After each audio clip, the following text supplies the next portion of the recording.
Namaskar. I welcome you in the Prabhat language classes. Students, today we are going to study future perfect continuous tense. तो विद्यार्थियों, आज हम आप future perfect continuous tense का अध्ययन करेंगे। टेंस पढ़ने के क्रम में यह अंतिम टेंस है और इसके पहले भी जो प्रेजेंट और पास्ट में भी आपने पढ़ा परफेक्ट कंटिन्यूस टेंस। इसमें दो टेंस का मेल होता है, परफेक्ट का भी और कंटिन्यूस का भी। चलिए हम आप इसकी पहचान और इसके अनुवाद के नियमों को जानने का प्रयास करते हैं। स्टूडेंट्स, इस टेंस की पहचान है हिंदी वाक्य के अंत में रहा होगा, रही होंगी, रहे होंगे, रहा होगा के साथ साथ समय से दिया होता है। ये इम्पॉर्टेंट है, समय से। अब देखें, वह सोमवार से खेल रहा होगा, तो यहाँ पर रहा होगा ये फ्यूचर कंटिन्यूस जैसा दिखाई पड़ रहा है जैसा कि पूर्व के टेंसेज में आपने देखा, लेकिन समय से दिया हुआ सोमवार से, इसलिए फ्यूचर परफेक्ट कंटिन्यूस टेंस की श्रेणी में आया। He will have been playing since Monday. आप नेक्स्ट एग्जाम्पल देख लें, हम अगले महीने से पढ़ा रहे होंगे। We shall have been teaching since next month, तो पढ़ा रहे होंगे और साथ साथ कब से, अगले महीने से, समय से दिया हुआ है। स्टूडेंट्स, इस टेंस के जो अनुवाद के नियम हैं उसको हम आप जानने का प्रयास करते हैं। तो शुरुआत होती है अफर्मेटिव सेंटेंस से, जैसा कि हर टेंस में हम आप करते आए हैं। सबसे पहले सब्जेक्ट लिखेंगे, फिर हेल्पिंग वर्ब विल या शैल लिखेंगे और हेल्पिंग वर्ब हैव बीन लिखेंगे। ध्यान देने की बात है, आई और वी के साथ शैल लगता है, बाकी सभी सब्जेक्ट के साथ विल लग जाता है। उसके बाद हेल्पिंग वर्ब यहाँ देखिए दो और हैं, हैव और बीन। फिर वर्ब प्लस आईएनजी लिखा जाता है। वर्ब के आईएनजी फॉर्म कैसे बनते हैं इसको आपको सेपरेट वीडियो में बताया जा चुका है।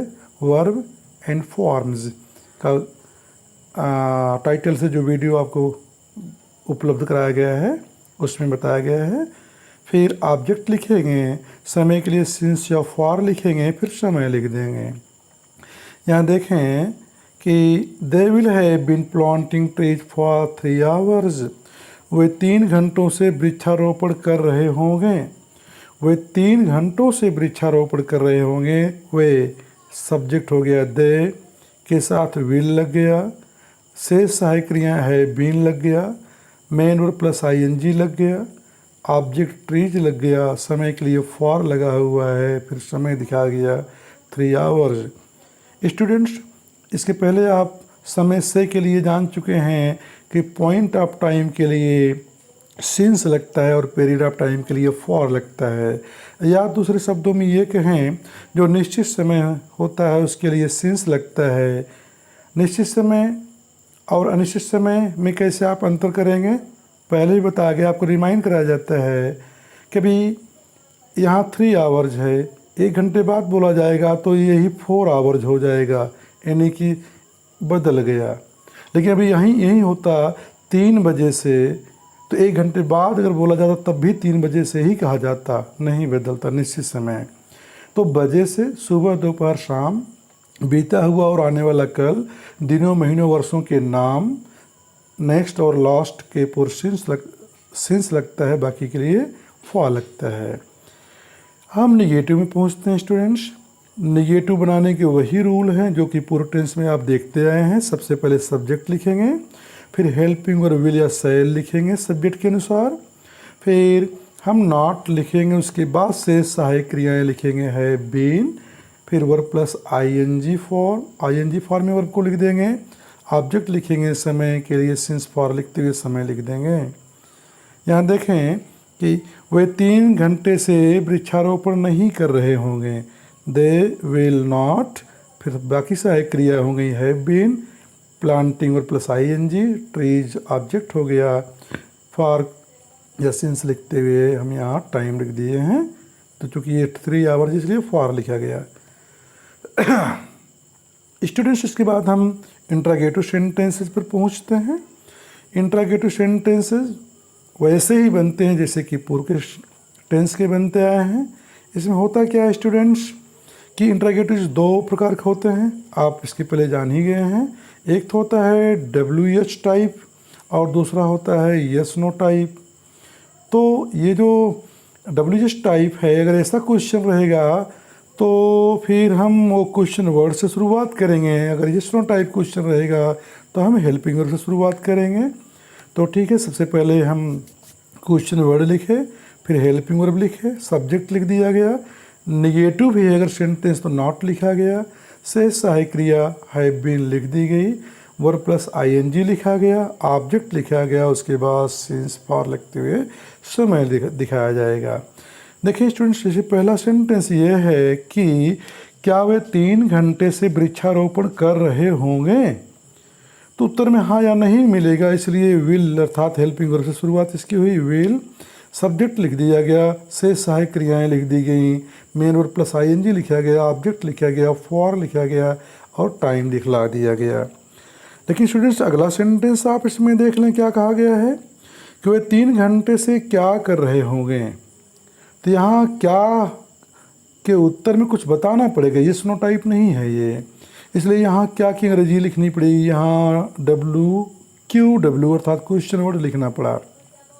वाट हेल्पिंग वर्ब लिखा गया, सब्जेक्ट लिखा गया, फिर से सहायक क्रियाएं लिख दी गई। What will they have been doing, verb plus ING हो गया, फॉर फिर इधर टाइम हो गया 3 आवर्स। अगर स्टूडेंट्स ये निगेटिव है कि वे 3 घंटे से क्या नहीं कर रहे होंगे, तो क्या की अंग्रेजी लिख दी गई वाट हेल्पिंग और विल, सब्जेक्ट दे, फिर नॉट लिखने के बाद अब से सहायक क्रियाएं लिखी जाएंगी। What will they not have been doing for 3 hours. और अगर स्टूडेंट्स इसी नॉट को कंट्रैक्टेड फॉर्म में लिखना हुआ तो हेल्पिंग वर्ब से लगा रहेगा और तब शॉर्ट फॉर्म में विल नॉट का शॉर्ट फॉर्म ऑन्ट होता है। तो what won't they have been doing for 3 hours. तो स्टूडेंट्स ये रहा रूल इस टेंस के हिंदी सेंटेंसेस को इंग्लिश में ट्रांसलेट करने के लिए। इसके यूजेस पर पहुंचते हैं। आप ये ध्यान रखिएगा स्टूडेंट्स कि इस टेंस का प्रयोग बहुतायत में तो नहीं होता है, लेकिन कौन सी स्थिति बनती है जिसका प्रयोग होता है। It is use for the activity which continues at some expressed और अंडरस्टूड टाइम, कि इस टेंस का प्रयोग ऐसी एक्टिविटी के लिए किया जाता है जो किसी व्यक्त किए गए या अव्यक्त समय पर कंटिन्यू जारी रहता है। तो जारी रहता है इसका मतलब क्या, beginning eight A point of time और ए पीरियड ऑफ टाइम, जो किसी एक निश्चित या अनिश्चित समय पर शुरू हो करके इस एक्सप्रेस्ड या अंडरस्टूड टाइम पर जारी रहता है। तो स्टूडेंट्स हम आप पहुंचते हैं, अब तो इसके रूल्स आप जान गए हैं, तो हम पहुंचते हैं इसके सेंटेंस हिंदी सेंटेंसेस पर। यहाँ देखें, I have written some Hindi sentences. These Hindi sentences are to be translated into English.